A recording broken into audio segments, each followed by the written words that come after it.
승리를 노래하라 입니다. 하나님께서 예배하러 오신 여러분들을 보시고 기뻐하십니다. 왜일까요? 주일 성수하려는 마음에서 이렇게 예배당에 나와 앉아 함께 예배 드리는 이 행위 때문일 수도 있는데, 그것보다도 바로 믿음 때문일 것입니다. 여러분들의 믿음, 그 갈망하는, 주를 갈망하는, 말씀을 사모하는 그 마음 가운데 주님께서 저와 여러분들을 이 자리 이렇게 인도하여 주시고, 우리들의 심령을 꿰뚫어 보시는 그 하나님께서 우리 안에 있는 이 믿음으로 말미암아 기뻐하여 주실 줄 믿습니다.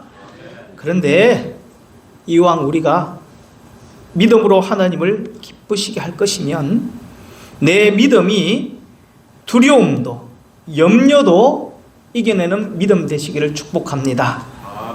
저는 어려서부터 믿음이 좋아야 한다, 믿음이 커야 한다, 좀 더 성숙되어라, 이런 말들을 참 많이 수없이 들었고, 또한 저 또한 이 설교, 이 강단, 이 사역 가운데 이런 믿음에 대하여 함께 나누고 선포하고 있습니다. 그렇지만 솔직히 저 자신조차도 한 번씩 이 믿음에 대한 이 정의를 바로 세우지 못할 때가 있다라는 것이 되겠지요. 여러분, 믿음, 이 믿음이라는 것을 어떻게 정의를 여러분들 각자 내리고 계시는지요? 믿음 어떻게 생각하십니까?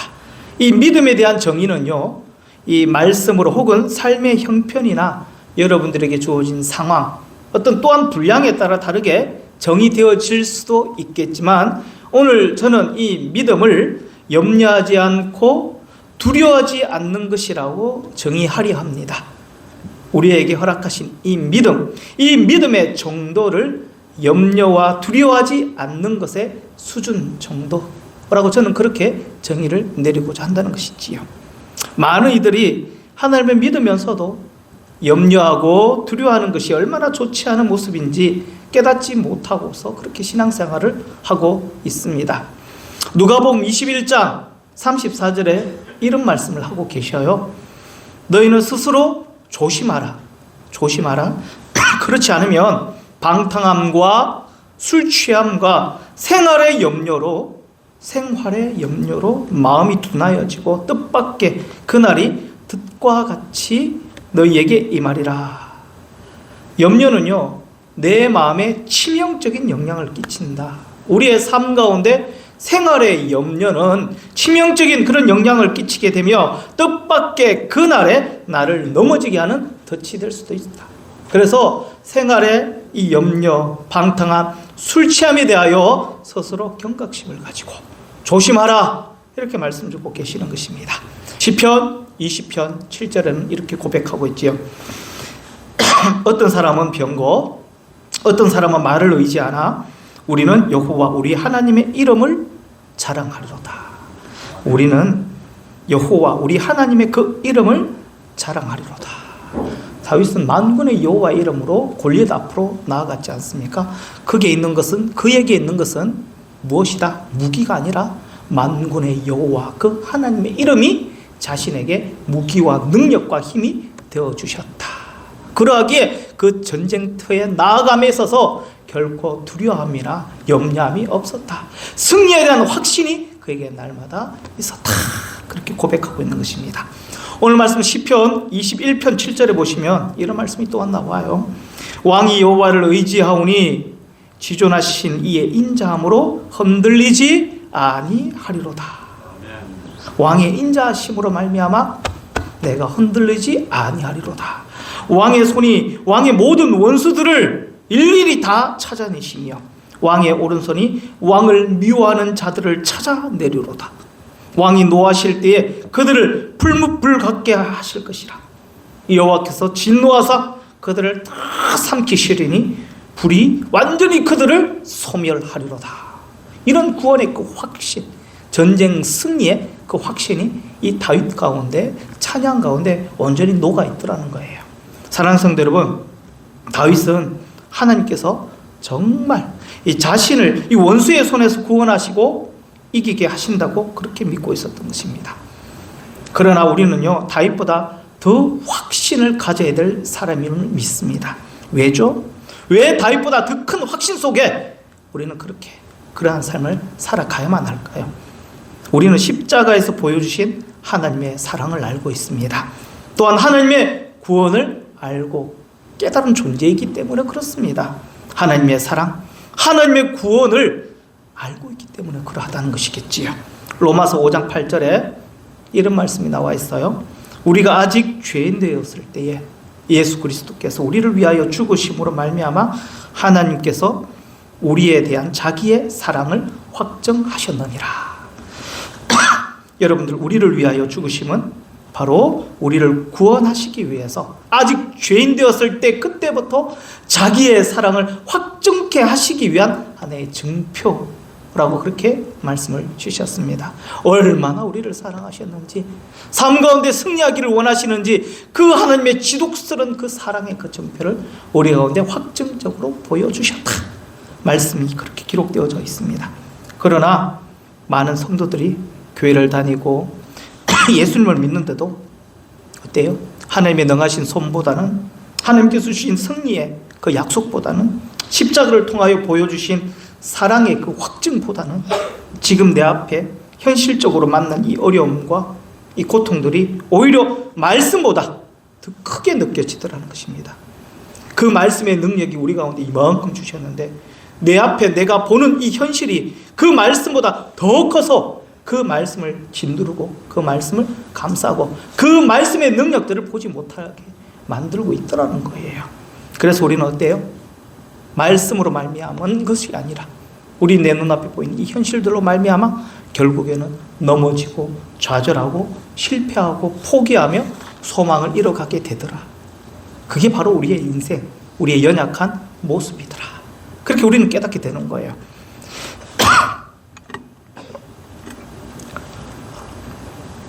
제가 아는 목사님이십니다. 그 목사님은 단임 목회를 하시다가 그 사역이 너무 힘든 거예요. 분명 하나님은 살아계시고 하나님께서 당신을 목사로 세우시고 한 교회에 담임으로 목장의 목자로 세워주셨는데, 그래서 힘주시고 능력 주셔서 멋지게 그 목회 그 사명을 감당케 하실 줄 알았는데, 아니 그렇게 해주셔야만 하잖아요. 그런데도 오히려 그 목회의 자신감을 점점 잃어가더라는 거예요. 자꾸 실패하고 자꾸 낙망하게 되고 자괴감이 들더라는 것입니다. 심지어는요, 말 안 듣는 성도들과 또한 중직자들과 이 갈등들이 날로 심해져서 결국에는요, 이 목사님이 극단의 결과를 내셨어요. 단임 목회를 포기하셨어요. 그리고 스스로 또 다른 길을 개척하시고자 그 교회를 나오셨습니다.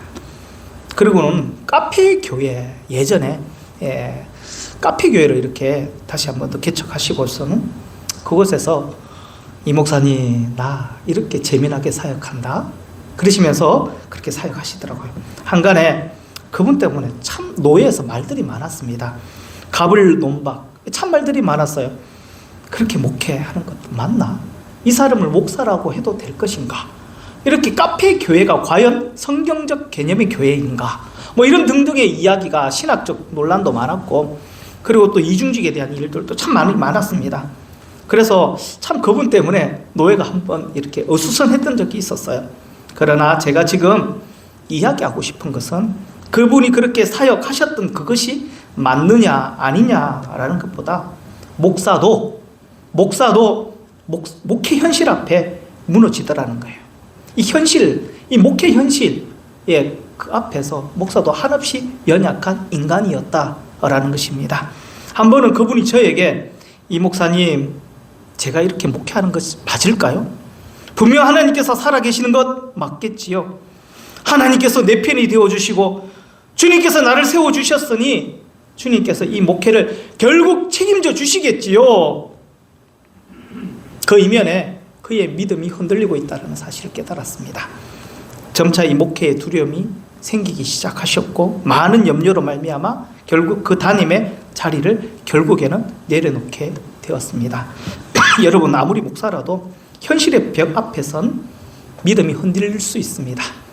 목사도 이런데 여러분들은 오죽하겠습니까? 그러나 그분 같은 경우에는 좀 더 빨리, 더 이상 넘어지지 않도록 주님께서 붙잡아 주시고 새롭게 또 다른 사명을 주시고 그 사명에 대한 기쁨을 허락하셨으니 그분은 너무나도 나는 큰 은혜 받은 존재였다라고 고백하는 그의 고백을 제가 들을 수가 있었습니다. 사랑하는 성도 여러분, 우리 모두는요 그래요. 이런 위기 앞에 한없이 연약한 인간으로 다들 그렇게 노출되어져 있습니다. 많은 신앙인들이 내가 예수님만 믿으면, 교회만 다니면, 나에게 사명 주셔서 직분 주셔서 누구보다도 주 앞에 더 많은 일들을 감당케 하신다면 하나님께서는 어떠한 일이 있으시더라도 먼저 내 편이 되어주시고 나를 도와주시고 세워주시고 결국에는 이기게 하시고 승리하게 하실 것이다. 이런 믿음들을 갖고 있다는 거예요. 그러나 안타깝게도 모두들 그런 착각 속에 살아가고 있다는 거예요. 설상가상 이러한 확신, 우리는 믿음이라고 오해하기까지 합니다. 이렇게 하실 것이다, 이런 잘못된 믿음 우리 안에 가지고 있다는 것이겠지요. 그래서 초신자뿐만 아니라 심지어는 불신자들까지도 결국에는 성경을 곡해해버립니다. 잘못해서까지요. 하나님께서는 어떻게? 믿는 사람들에게는 복 주시고 형통함을 허락하시고 잘되게만 하실 것이고 하나님을 믿지 않는 사람들은 비참하게 멸망당하게 하실 것이며 저 지옥불에 지금 이 땅 가운데서 뿐만 아니라 저 지옥 가운데 그 불목 가운데 결국에는 던져짐을 당할 것이다. 그렇게 곡해를 하게 됩니다. 그러면 하나님은 과연 사랑의 하나님, 이 땅을 위하여 메시아로 오신 구세주라고 그렇게 우리가 이해할 수 있겠느냐 말입니다. 그런데 여러분 시편을 보시면요, 저주의 시가 또한 몇 편 등장하고 있습니다.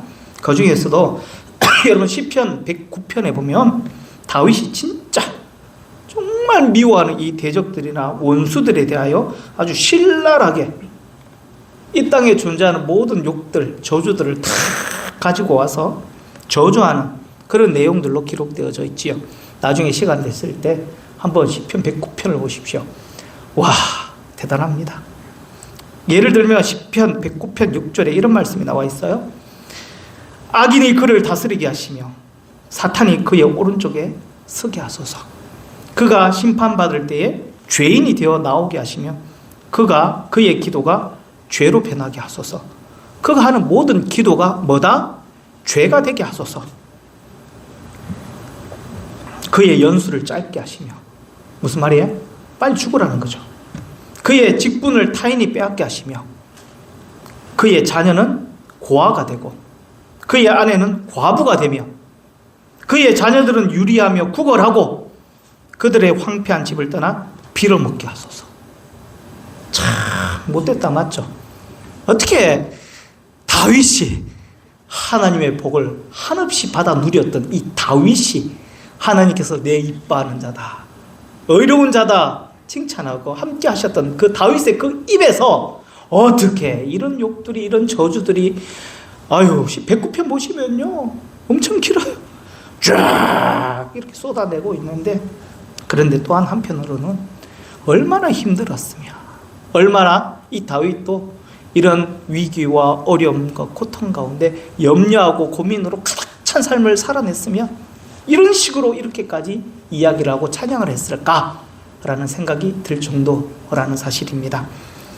여러분, 그런데 아무리 하나님께서 다윗의 마음에 합한 자 혹은 이뻐하는 당신의 종이라고 할지라도 주님 그러면서 저주했던 이 기도, 이 고백들에 대하여 일일이 다 족족히 다 응답해 주셨다면 여러분들 어떻게 되었을까요? 이건 너무 편파적이라고 생각되어지지 않습니까? 사무엘상 15장에 보시면 하나님께서 사울 왕에게 아말렉을 진멸하라 엄중히 명령하셨던 그 장면들이 기록되어져 있습니다.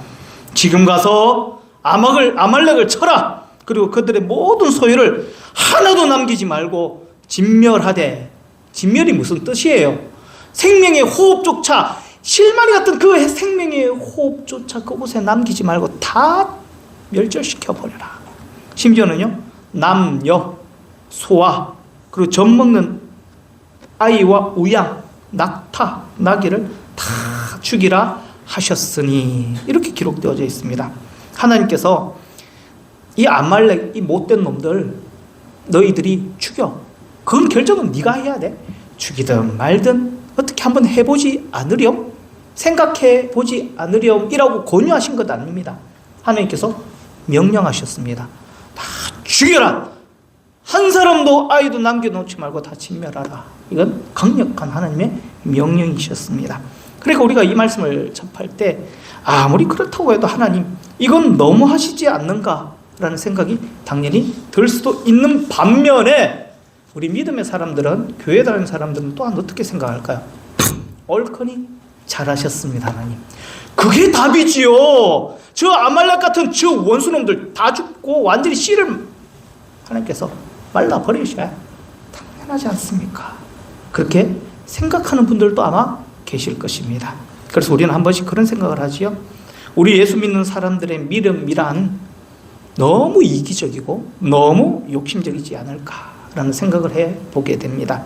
하나님께서는 다른 이들은 몰라도 내 기도, 내 소원은 다 들어주실 것이다 라는 이 믿음, 다른 이들은 아파하더라도, 다른 이들은 힘들어하더라도 내 아픔만은 몰라라 하지 아니하시고 정의와 공평으로 결국 그들이 아파하든 힘들어하든 주님께서 나를 먼저 헤아려 주시고 내 아픔을, 내 고통을 먼저 헤아려 주시고 저들을 심판하시고 다 갚아 주셔야만 할 것입니다. 이런 믿음 우리가 또 그렇게 살아가고 있지는 않습니까? 기도하고는 있지는 않습니까? 그러니까 당신은 그러면 나의 아버지 하나님이 되시고 당신은, 나는 당신의 자녀가 될 수 있지요.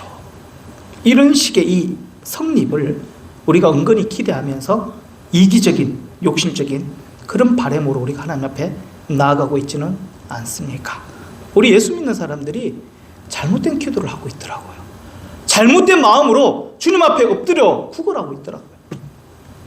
여러분, 성경에 나오는 모든 전쟁, 싸움, 전투는요, 우리의 삶의 현실에서 나타나는 이 전투에 대한 해석보다는 영적인 배경에 큰 의미를 두고 있습니다.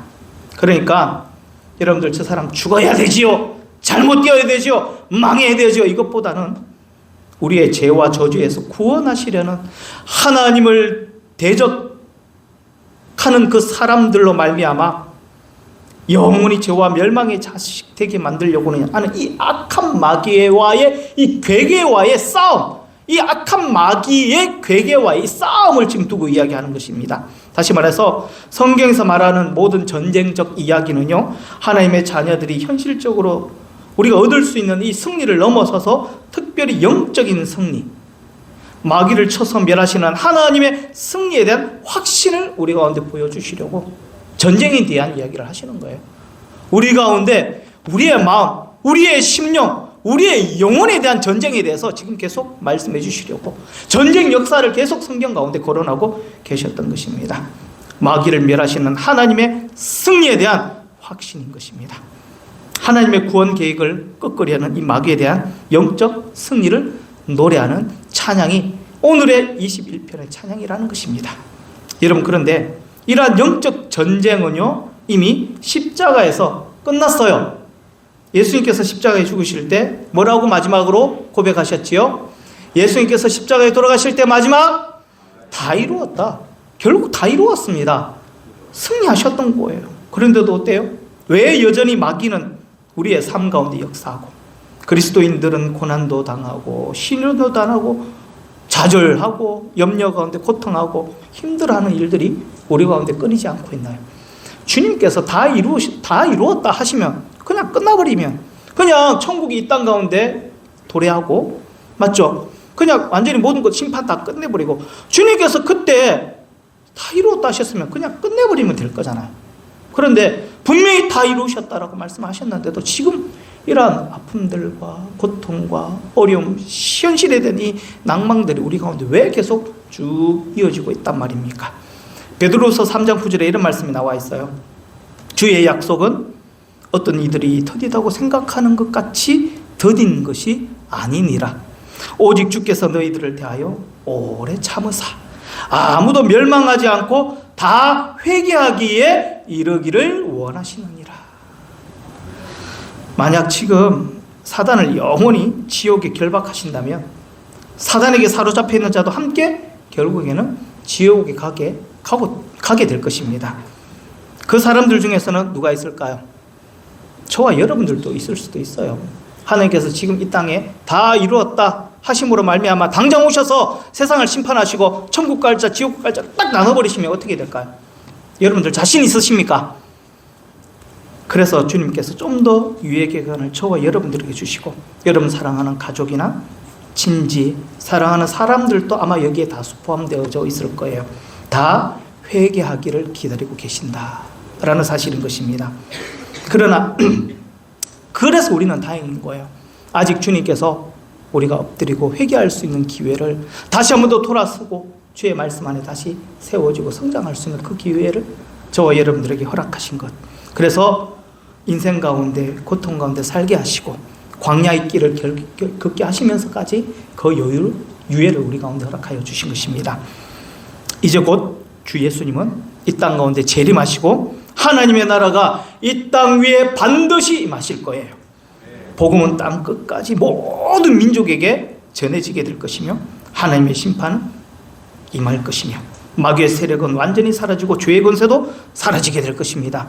그래서 때로는 우리가 너무 힘들고 어려움도 있겠지만 분명한 것은 우리는 이미 이긴 전쟁을 싸우고 있다는 사실 결코 잊지 마시길 바랍니다. 마귀의 세력이 아무리 강해 보여도 그들은 이미 예수 안에서 십자가의 능력으로 꺾여버렸다라는 사실을 잊지 마시기를 소망합니다. 바로 이것이 다윗이 가졌던 믿음, 승리의 확신이 아니었겠습니까? 다시 말해 지금 인생의 이 어려운 길 내가 지나가고 있다 할지라도 결국 마지막 영적 전쟁의 승리는 누가? 하나님이 우리 가운데 주셨다. 그렇게 말씀하고 그 믿는 믿음으로 승리를 확신하고 노래를 멈추지 않고 있는 것입니다. 주의 약속이 드리다고 생각하기보다는 결국 합력하여 선을 이루시고자 하시는 하나님의 뜻 안에 우리를 인내하게 하신다는 거예요. 그리고 반드시 승리하게 하실 줄 믿습니다. 하나님, 다윗도 그래요. 매 순간 하나님께서 자기 편이 아니다라는 사실을 알았습니다.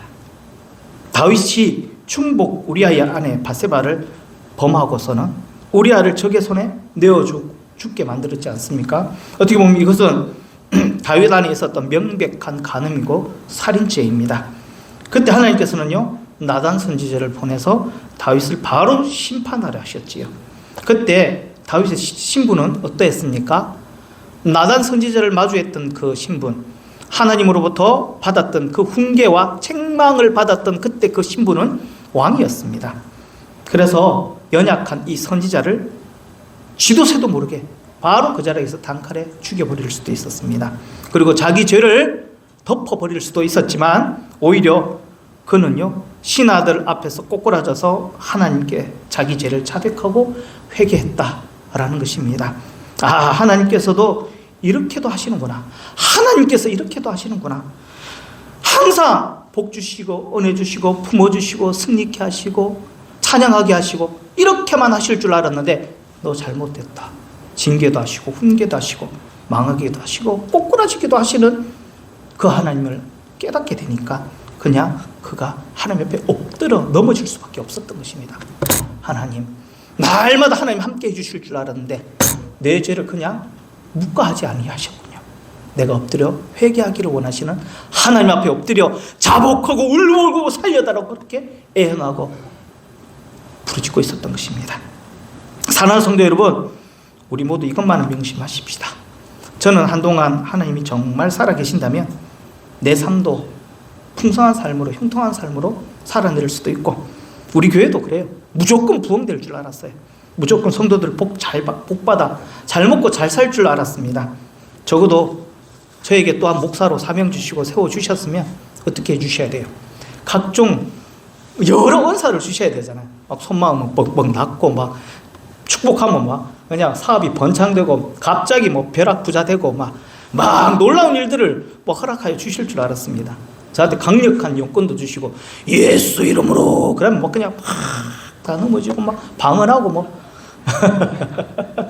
그리고 하나님 놀라운 지혜도 주셔가지고 어려운 일 여러분들 고민들 갖고 올 때마다 이렇게 한번 해보십시오. 그러면 다 해결되고 막 그렇게 목회 멋지게 감당케 하실 줄 믿었습니다.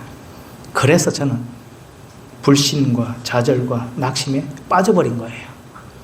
교회가 문을 닫고 성도들이 힘들어하고 실패하는 것, 목사들이 넘어지는 것, 제가 한두 번 본 것 아닙니다. 한국교회 위기라는 말이 들리고 여기저기서 아우성 소리가 계속 끊이지 않고 있습니다. 그리고 우리는 그렇게 나 자신을 돌아보지 못하고 이렇게 하소연하지요. 주님, 과연 이렇게 하셔야만 했던가요? 내버려 두셔야만, 이렇게 방관하셔야만 했던가요? 이런 질문들을 계속 내 안에서 되뇌이고 있었던 것입니다. 그러나 이제는 이것이 바로 교회를 향한 하나님의 사랑이셨음을 조금씩 깨닫게 되어 가더라는 거예요. 우리 이리 영락교회가, 한국교회가 거룩한 교회가 되지 못하고 성도들이 거룩한 모습으로, 하나님은요 교회와 성도들을 잘 되게 하실 수 없었던 것입니다. 우리가 승리자의 편에 선 것이 아니기 때문에 결국 승리할 수가 없었던 것입니다. 서서히 하나님께서는 우리들의 발걸음을 옮기시고 승리자의 편에 서게 만들어 주시는 겁니다. 억지로라도 네가 이 자리에 서 있으면 안 돼, 고삐를 털어쥐면서까지 이렇게 옮기고 가심을 믿는 저와 여러분들이 되시길 바랍니다. 예전에 어떤 집사님이, 우리 교회는 아니에요, 이런 간증을 하셨어요. 교회를 열심히 나오셨지만 아무도 자신을 알아주는 사람이 없더라는 겁니다. 붙잡아주는 사람, 나를 위해 기도해 준다는 사람, 내가 힘들어서 저 구석에 처박혀 앉아 있어도 아무 한 명도 신경 써주는 사람 없더라는 거예요. 그래서 한동안 마음을 잡지 못해서 방황을 했었답니다. 그 집사님께서. 그러다가 어느 날 여느 때처럼 너무 마음이 힘들어서 술을 잔뜩 퍼마시고 있었는데 마음속에서 갑자기 성령님께서 이런 말씀을 하시더랍니다. 야, 누구 집사야, 너 제발 술 좀 작작 마셔라. 이러다가 내가 다 취하겠다. 집사님이 그 이야기를 듣고 엄청 놀랐다고 하잖아요. 말도 안 되는 이 상황을 생생하게 그가 직접 경험하게 된 것입니다. 그래서 그 나서는 즉시 마음을 다 정리하고 술도 담배도 그 즉시 끊고 정신을 차리게 되었다. 그런 이야기를 전해 주셨습니다. 여러분, 우리 안에 누가 계실까요? 예수님이 계심을 믿으시길 바랍니다. 성령 하나님께서 여러분들의 중심, 여러분들은 그분의 성전이에요, 전이에요. 여러분들 안에 거하고 계심을 믿으시기를 바랍니다. 그러니까 어떻게 내 삶이 죄악 가운데 그대로 내 삶을 둘 수가 있으며 술과 담배로 쩔도록 그렇게 살 수 있겠느냐 말입니다. 내 안에 계신 예수님을 만나게 되니까 더 이상 내 하고 싶은 대로 나만을 위한 그러한 삶을 살지 않게 되더라, 그렇게 고백을 했다는 것이겠죠. 고린도후서 5장 15절에 이런 말씀이 나와 있습니다. 그가 모든 사람을 대신하여 죽으심은 살아있는 자들로 하여금 다시는 그들 자신을 위하여 살지 않고 오직 그들을 대신하여 죽었다가 다시 살아나신 이를 위하여 살게 하려 하심이라. 할렐루야. 대신하여 죽었다가 다시 살아나신 이를 위하여 살게 하려 하심이라. 이게 주님의 바람입니다. 저와 여러분들 향하신 그분의 뜻이다라는 사실을 잊지 마시길 바랍니다. 결론을 내리도록 하겠습니다. 여러분, 바라기는요, 하나님이 우리 편이냐 아니냐, 내 편이냐 아니냐 라는 고민으로 힘들어하지 마시고, 염려하지 마시고, 좌절과 불평, 불만 속에 거하지 마시고, 여러분이 항상 승리자이신 하나님 편에 서기를 힘쓰시길 바랍니다.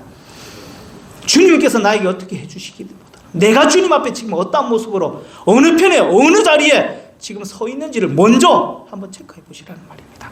주님만을 바라보시기를 소망합니다. 그래서 시편 오늘 21편 1절입니다. 여호와여, 왕이 주의 힘으로 말미암아, 누구의 힘으로? 주의 힘으로 말미암아 기뻐하며 주의 구원으로 말미암아 내가 크게 즐거워하리이다. 이런 은혜가 있으시길 소망합니다. 7절입니다. 왕이 여호와를 의지하오니 지존하신 이의 인자함으로 흔들리지 아니하리이다. 할렐루야. 이 두 절의 말씀, 1절과 7절의 말씀, 이 왕이라는 이 단어 대신에 내가라는 단어를 놓고 한번 읽어보고 말씀 마치도록 하겠습니다.